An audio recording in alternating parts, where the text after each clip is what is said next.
મીઠી મધુરી વાત વડતાલ વચનામૃત 8 એમાં આપણે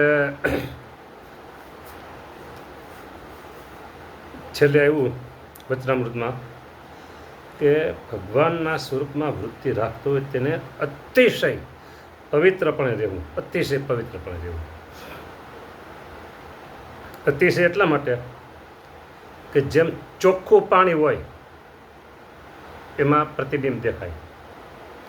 અને લખ્યું કીર્તનમાં કે વેગે વહેતા વારીમાં પ્રતિબિંબના ભાષે રહે. બરાબર, ડોળાયેલું પાણી હોય તો એમાં પ્રતિબિંબ ભાષે નહીં. એટલે ભગવાનના સ્વરૂપમાં વૃત્તિ રાખવી છે તો પવિત્રપણે રહેવું જરૂરી છે, એમને અતિશય જરૂરી છે, અનિવાર્ય છે. હા, અને જો સ્વામિનારાયણ ધૂન કરનાર હજારો મળે, પછી વંદુ સહજાનંદ રસરૂપ અનુપમ સાર નેરે લોલે લોલ કેનારા હજારો મળે. બરાબર, પણ અહીંયા જે વાત આવી ભગવાનના સ્વરૂપમાં વૃત્તિ રાખવી અને આગળ જે ધ્યાનની વાત, બરાબર, એ ઇન્દ્રિયોને પાછી વાળવી, ઇન્દ્રિયોને રોકવી, એનો જે ઢળતો ઢાળ છે ને એ ઢાળ ઉપર બ્રેક મારી અને આમ કરવાની વાત છે. આમ, બરાબર, ટ્રકમાં માલ ભર્યો હોય અને આમ હવે તો આવા રોડ નથી, સીધા રોડ થઈ ગયા બધા, કરતો જાય. હા, બરાબર, એટલે પવિત્રપણે રહેવું, એ પવિત્રપણું છે ને બહુ મદદરૂપ થાય છે. વૃત્તિ રાખનારાને પવિત્રપણે રહેવું એ બહુ મદદરૂપ છે. કાલે આપણે 16 બોર્ડની વાત કરી હતી. હરિભક્તોનો વિષય એ ઓછો છે. બરાબર, એક ખાલી તમને જાણવા પૂરતી વાત કરું છું, કારણ મારા અતિશય પવિત્રપણે પર જેટલું લંબાણ થાય એટલું લંબાણ કરવું છે. એક તમને જાણવા પૂરતી ખાલી વાત કરું છું, ખાલી જાણવા પૂરતી કે આમ હોય તો થાય. રાજકોટ એક હરિભગત શાંતિભાઈ ત્રિવેદી, શાંતિ બાપા ત્રિવેદી કે શાંતિભાઈ ત્રિવેદી કે એસ ડીઝલ, બહુ મોટી કંપની. રાજકોટમાં 80 ફૂટનો રોડ પૂરો થઈ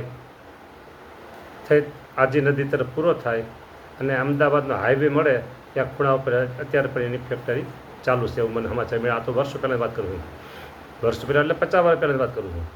ના શાંતિ બાપા ધામમાં ગયા એના જે 35 વર્ષ જેવું થઈ ગયું. એને પૂજા પાઠ નિયમ ધર્મ બધું એટલા પવિત્ર બ્રાહ્મણ એને એનું નામ સાંભળી પરિચય હોય ને થાય તો અક્ષરધામ મુક્ત છે એમ જ કહે. હા, અને આ સેવક ઉપર બહુ રાજી હતા. હા, મને જોગી કહીને બોલાવે. જોગી આપણે વડતાલ પાટોત્સવમાં જવું છે આ તારીખે, બરાબર. પછી એમ કે જોગી સ્વામી ને તમે બે ત્યાં થઈ જજો. જોગી સ્વામી અને મને ખાલી જોગી. આપણે ગઢપુરનો પાટોત્સવ છે, એ ગઢપુર વડતાલનો પાટોત્સવ એકે ચૂકે નહીં. એમ્બેસેડર ગાડી હતી ત્યાંથી ગુરુકુલ પાસેથી ગાડી, ખાલી એક ગુરુદેવની ગાડી ને એક જોંગો હતો જનરલ. એટલે આવી રીતે પાટોત્સવમાં લઈ જાય. પણ એ શાંતિ બાપા એવા મુક્ત ભક્તનો કે મુક્ત અને એ પવિત્ર પણ રહેતા. દરેક જગ્યાએ દેવ પાસે પહોંચી જાય, બધા બ્રહ્મચારીઓને ઓળખીતા. હા, પવિત્ર પણ રહેનારા. હવે મારે એ કહેવું છે કે અંત સમયની તૈયારી હતી.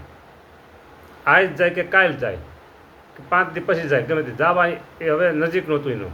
એટલે એને એવું કીધું, મને તમારે કોઈએ અડવું નહીં, અમારે 16 થઈને ધામમાં જવું છે કે. અને એવી રીતે ગયા. પહેરવામાં એક રેશમી ધોતી પહેરતા, થોડાક પથારીવશ થઈ ગયા હતા, બરાબર. હવે એકદમ નબળાઈને બધી, એટલે પોતે માન દેહની ક્રિયા કરી શકે પણ ધોતી રેશમી પહેરતા. અને પથારીમાં સૂતા હોય એટલે બીજું કંઈ ઉપરથી ઓઢવાનું હોય નહીં. બ્રાહ્મણ હતા એટલે ધોતી વધારે પહેરતા, એટલે ધોતી વધારે એટલે ધોતી જ પહેરતા. પણ અત્યારે એને ખબર પડી કે હવે ધામમાં જવું એટલે રેશમી ધોતી, અને જે બેડ હતો બેડ એની ઉપર રેશમ અને ઊનના જે કામડા આવે ને એ જ પાથરું, સુતરાવ નહીં. હા, અને સુતરાવ હોય તો ધોયેલું રાખે, જે કોઈ ન અડ્યા હોય એવું. આવી રીતે અમે જોગી સ્વામી અને અમે છેલ્લે ગયા હતા એમને હાર પહેરાવવા માટે. જોગી સ્વામી કીધું 2 દી પછી મારા તમે લઈ જાય કે, અને 2 દી પછી લઈ ગયા. હા બરાબર. આવા એ શાંતિ બાપા એ સોળે બોડે નિયમ પાડતા, અતિશય પવિત્રપણે રહેતા, અને સોળે થઈને જ ધામમાં ગયા. કહેવાય ડંકો વગાડીને ધામમાં ગયા. હા, આ સોળે બોડેની વાત એ વાત લઈ આવી. એટલે હરિભક્તોમાં આટલું હોય કે ન હોય, કોઈ રાખે ન રાખે, ન રાખે તો એને ખોટ નથી, રાખે તો બેટર. હવે વાટાવદર, સુરેન્દ્રનગર જિલ્લો, ધાંગધ્રા તાલુકો, વાટાવદરના સોમચંદભાઈ જીવરાજભાઈ મહેતા, આજીવન બાળ બ્રહ્મચારી. હા, આપણે દર્શન નથી કર્યા, ફોટાથી દર્શન કર્યા છે. એનું જીવન ચરિત્ર આખું બહુ વાંચેલું છે. એનું જીવન આખું વાંચેલું, બહુ વાંચેલું, ખરું ઘણું વાંચેલું. એ સોળે બોડાના નિયમ બહુ પાડતા. ખાસ હું અત્યારે એની થોડીક વાત કરું છું, તમને જાણવા મળે એટલા માટે. અને મીઠી વાત છે, પણ મીઠી મધુરી વાત છે, એટલે મીઠી વાત હોય તો તમને મજા આવશે, સાંભળવાની મજા આવશે. એ સોમચંદ બાપા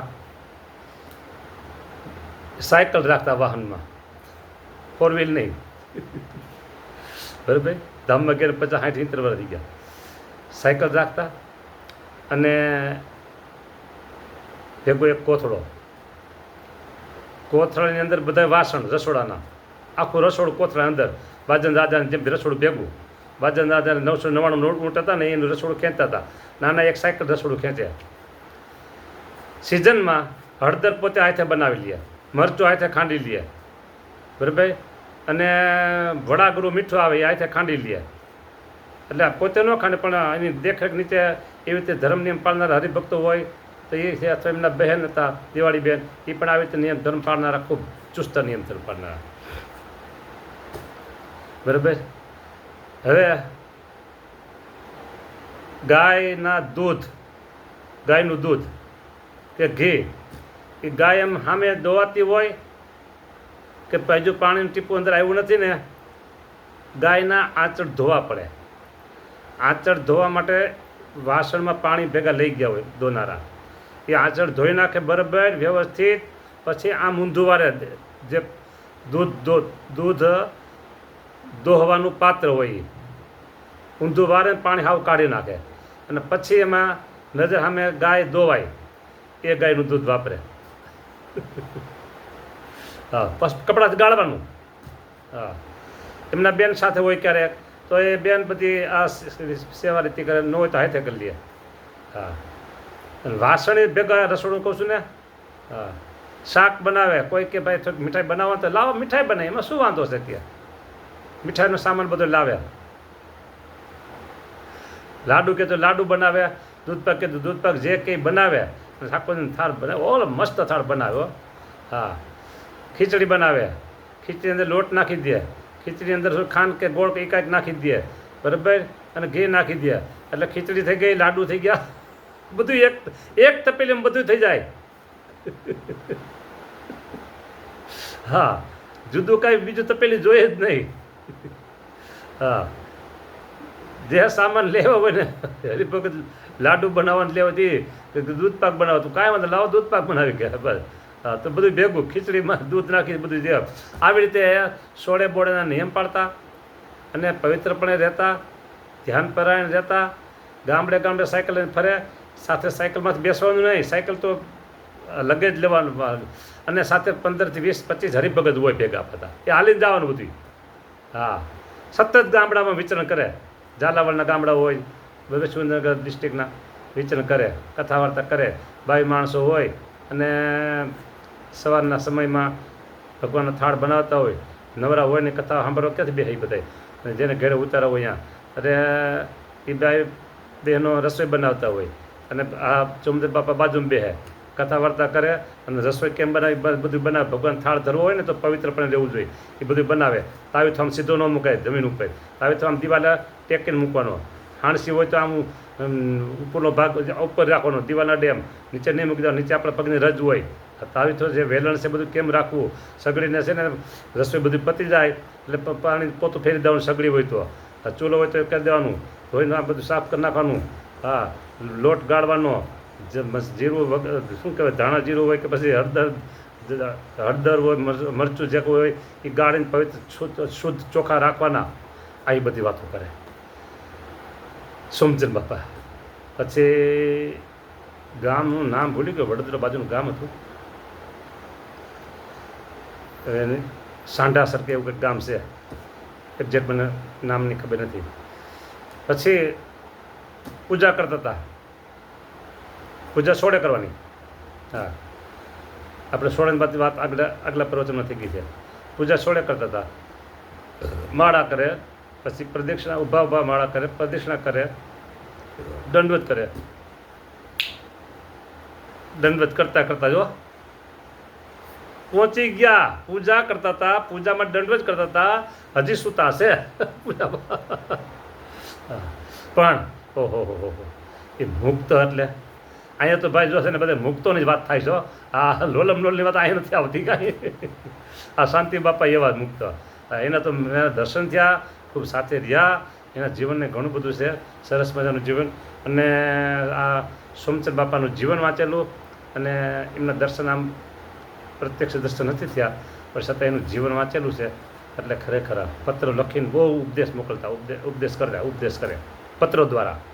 હા, આજે મોબાઈલથી વાત કરી લે, 5 મિનિટ 10 મિનિટ વાત કરી લે કોઈ આવે, બધા સંતો ભક્તો બધા જે કોઈ હોય તે, અને ત્યારે એ પત્ર લખીને બધું ઉપદેશ કરતા હોય.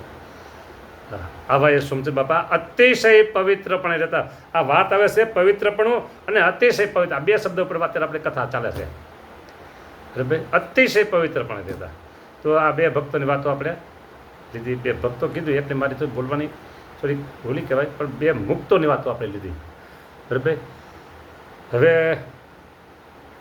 આ તો પવિત્રપણે એની ઉપર લીધું. હજી એઠું ચોખ્ખું હજી એટલે એક કથા હાલશે. બરાબર, પવિત્રતામાં પ્રભુનો વાસ, પવિત્રતામાં પ્રભુનો વાસ. હા, પવિત્ર શબ્દ જેવો છે, પાણીમાં એવો ગુણ છે કે નાવ એટલે પવિત્ર, પાણીથી ધોવો એટલે પવિત્ર. કોઈ પણ વસ્તુ ગંદી હોય, મેલી હોય, બગડી ગયેલી હોય, એ પાણી ધોવો એટલે પવિત્ર. આપણે અશુદ્ધ થઈ ગયા, અપવિત્ર થઈ ગયા, ગમે તે થઈ ગયા, સ્નાન કરો એટલે પવિત્ર. એ પાણીનો મોટો મોટો ગુણ છે. હા, એ ગુણ ખાલી આપણે ગુજરાત પૂરતો, ભારત પૂરતો નહીં, ઓલ ઓવર બ્રહ્માંડોમાં જ્યાં જ્યાં પાણી છે ત્યાં બધી પાણીનો ગુણ એ પવિત્રપણું કરવું, બધાને શુદ્ધ કરવું, પવિત્રપણે કરવું, પવિત્રપણું બનાવવું. બરાબર, તો આ આટલી વાતો અહીં થઈ પવિત્રપણાની. અને ભગવાનના જે ભક્તો હોય અને ભગવાનને જે ભજવું, ભગવાનને હવે છેલ્લું સાર હજી કહી દઉં. ભગવાનના જે ભક્તો હોય, ભગવાનનું જેને ભજન કરવું હોય, જેને ભગવાનને પામવું હોય, જેને ભગવાનની મૂર્તિનો સાક્ષાત્કાર કરવો હોય, જેને સત્યદેહ મૂર્તિનો સાક્ષાત્કાર કરવો હોય, જેને ભગવાનને નજીક રહેવું હોય, બરાબર, એને અતિશય પવિત્રપણે રહેવું ખાસ 100% અનિવાર્ય છે. જેટલા તમે પવિત્ર એટલા તમે પ્રભુથી નજીક. ભગવાનને પવિત્રપણું બહુ ગમે છે. જો આવી વાત થઈ છે. બરાબર, તો સારું, હવે જય સ્વામિનારાયણ. 14 મિનિટ આપણે થઈ ગઈ છે.